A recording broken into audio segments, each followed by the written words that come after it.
Hello प्यारे बच्चों, मैं आशा करता हूँ कि आप लोग खुश होंगे और अच्छे से पढ़ाई कर रहे होंगे। अब यहाँ 92 और 510 का लघुत्तम समापवर्तक ज्ञात करना है। तो इसके लिए हम पहले दोनों संख्याओं का गुणनखंड करेंगे। तो हम जो है 92 का गुणनखंड करते हैं। तो इसके लास्ट में शून्य, शून्य, 2, 4, 6, 8 अगर किसी संख्या के अंत में होता है तो वह जो है 2 से विभाजित होता है। तो इसके लास्ट में 2 है, इसलिए यह 2 से विभाजित होगा। तो यहाँ लिखते हैं 92 भागा 2, 2 चौके 8, घट जाएगा, एक आएगा, अगला अंक 2 उतारेंगे, 2 छक 12, पूरा पूरा कट जाएगा। अब यहाँ हो गया 46। फिर जो है लास्ट में 6 है, 2 से विभाजित होगा। तो यहाँ लिखेंगे 46 भागा 2, 2 दूनी 4, फिर घटाएंगे 6 आएगा, 2 तिया 6, पूरा पूरा कट जाएगा, 23 हो गया। 23 अभाज्य संख्या है, इसलिए सिर्फ 23 से ही कटेगा। तो 23 से करने 23 हो गया। अब इसके बाद जो है हम 510 का गुणनखंड करते हैं।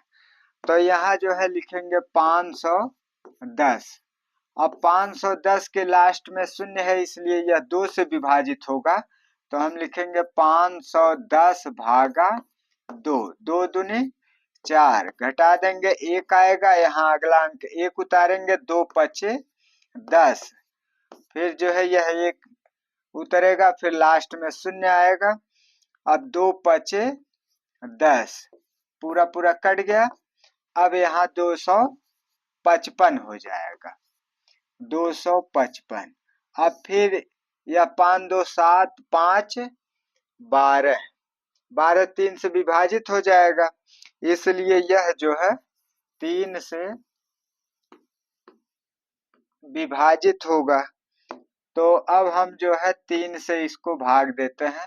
तो 255 भागा 3, 3 वठे 24, घटा देंगे, तो यहाँ 1 आएगा और अगला अंक 5 उतार लेंगे, 3 पचे 15, पूरा पूरा जो है कट जाएगा, यहाँ 85 हो गया।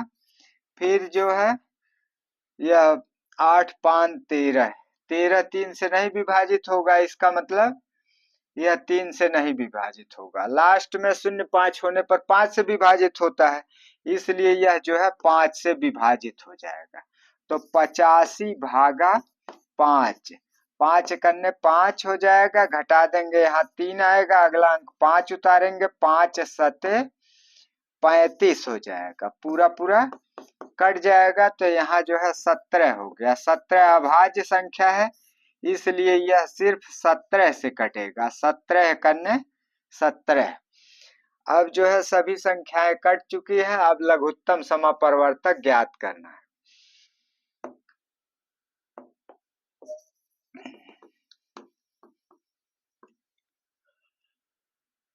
तो पहली और दूसरी संख्याओं का गुणनखंड लिखते हैं। पहली संख्या 92 का गुणनखंड बराबर 2 गुणे 2 2 बार है, 2 पर 2 की घात हो जाएगी, गुणे 23, गुणे 23 होगा। और फिर जो है 510 का गुणनखंड बराबर 2 गुणे 3 गुणे 5 गुणे 17, 2 गुणे 3 गुणे 5 गुणे 17। अच्छा, अब इसके बाद हमें निकालना है लघुत्तम समापवर्तक। तो यहाँ लिखेंगे, इसलिए लघुत्तम समापवर्तक बराबर, तो हमने बताया है कि सभी गुणनखंडों को लिया जाएगा और सबसे बड़ी घात के रूप में।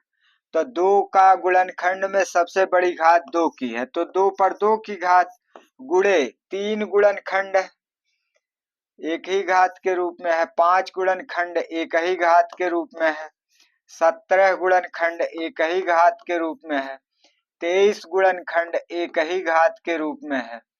अब इसके बाद सबका गुणन करते हैं। तो 2 और 5 का हमने बताया है, गुणन एक साथ लिख देते हैं।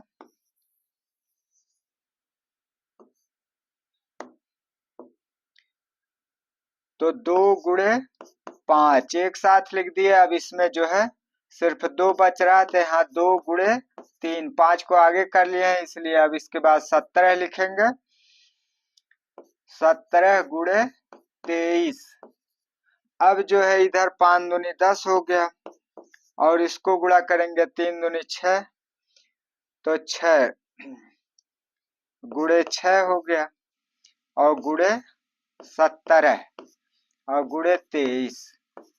तो अब जो है इसको आपस में गुणा कर लेंगे, तो 23 गुणे 17, 23 गुणे 17 गुणे 23 कर देते हैं। 17 तिया 51 हो जाएगा, और 17 दूनी 34। इसको जोड़ लेंगे, 1 5 4 9 3, तो 391, और गुणे जो है 6 हो जाएगा, गुणे 6। तो 6 करने 6, 6 नवा 54, 5 हासिल हो जाएगा, और 6 त्रिक 18, 8 5 13, 23 हो जाएगा। अब यहाँ 2346, 2346, और 10 से गुणा होगा तो 1 शून्य बढ़ जाएगा। इसका मतलब ये हो गया